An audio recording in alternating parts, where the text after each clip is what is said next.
Hi, my name's Tolly Kane, and I'm the author of the best-selling Survival Guide series, which is available on Barnes & Noble and iBooks.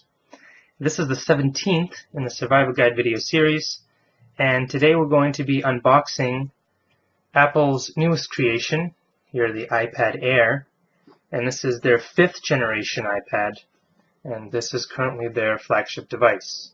So without further ado, let's open this up, see what we got here. So this is supposed to be a lighter iPad, only weighing a pound, and sure enough, very light device, and also has the 64-bit processor that Apple has been flaunting so much, and that processor is also found in the iPhone 5S currently. So yeah, definitely much lighter. I have the new iPad, this is the iPad 3, to compare it, and definitely a noticeable difference just doing a side-by-side comparison, or rather, weighing it in. And yeah, definitely much lighter, much easier to hold, not as bulky. As you'll notice, it's actually even smaller. So I'm putting just one on top of the other, so see a lot more trim on the iPad 3. Here, less trim, so you might be more prone to touching the screen with your finger accidentally while holding, but that remains to be seen. This is why we unbox things. So let's open this thing up and see what we got. After unboxing enough of these, the plastic. It's pretty basic. So the box has, the usual suspects. We have our charging adapter and our lightning cables. So if you use the iPad 3 like I just showed you, not the iPad 4 with the lightning connector, which is what is new in the iPad 4, or was new, you will definitely want to hold on to this cable. If you have an iPhone 5S, you already have this cable, and you can actually just use that adapter, so no big deal. But if you don't, hang on to that cable. You will definitely need it, because you will notice on the bottom here is a lightning connector, so that's where you insert it to charge it. Alright, so let's turn the iPad on here, the iPad Air.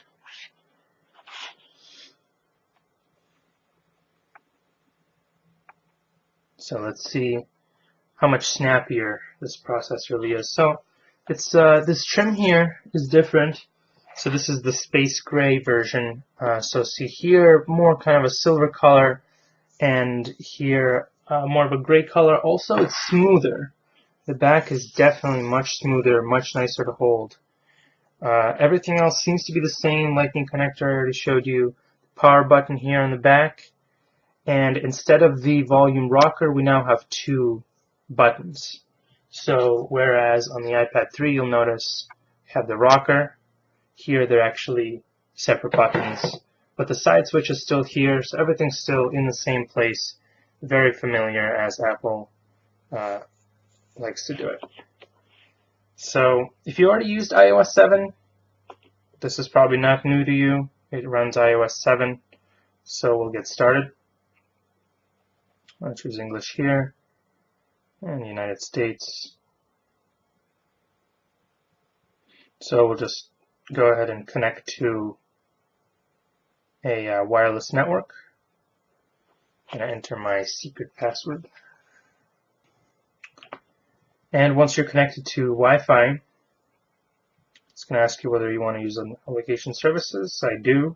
And then it's going to ask you whether you want to set up a new iPad or log in to your Apple account. I'm going to log into my Apple account, and then I'm going to touch next. And you're going to have some terms and conditions that you need to accept. So you're going to touch agree, and touch agree again. And then it's going to ask you which backup you'd like to use. So I'm going to use the latest one, which was yesterday's backup, yesterday at 1:53. a little bit challenging. Touching it upside down here. And then it's going to ask you to enter your password here, and then touch next, and then touch next when you're done.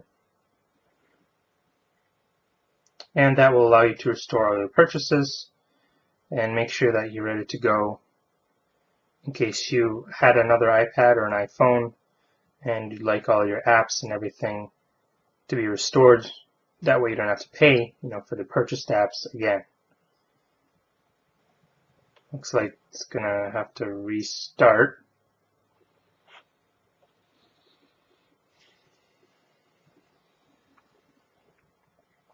Oh boy.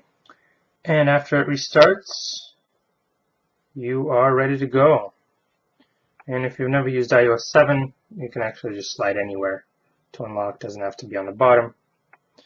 And that will unlock your iPad.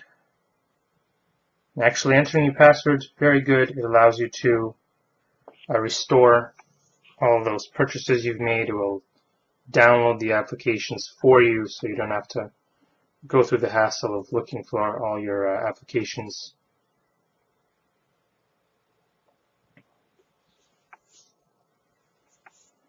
And there you go. Alright, so let's see how quickly this thing responds.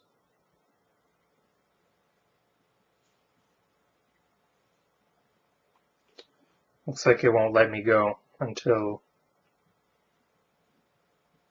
I enter my password 10,000 times. Very smooth here. Oh, look at that. Yeah, definitely. So this is the only thing open right now. I don't know if you've used the multitasking feature yet.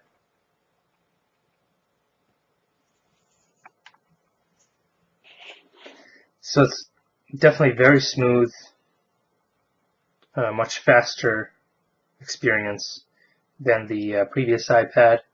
So I'm just going to open a couple of applications here and see how it does when there are several applications running in the background. So say open Photos. I would open a game, but they're not done downloading yet, so open Safari.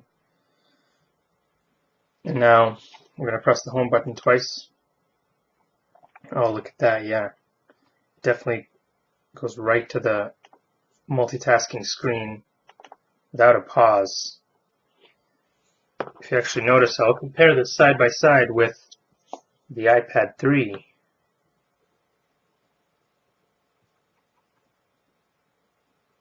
And I have various apps open on this.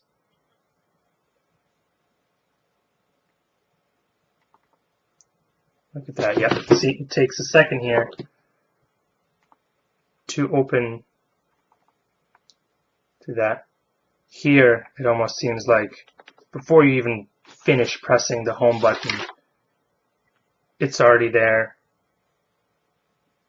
Just kind of takes a second here, instant, So that's the iPad Air.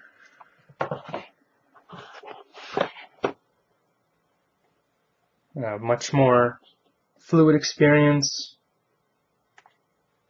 and like I said, much lighter. So if that's something you're looking for, that's great, and I would definitely recommend this. If not, I would wait for the cheaper iPad mini, which is actually going to be this exact same thing except in a 7-inch tablet. So I hope you enjoyed this video, and if you have any questions or comments, please don't hesitate, post them in the comments section. And I will be doing a iPad Air tips and tricks video very soon, so look for that. Alright, thank you for watching, and I'll see you next time.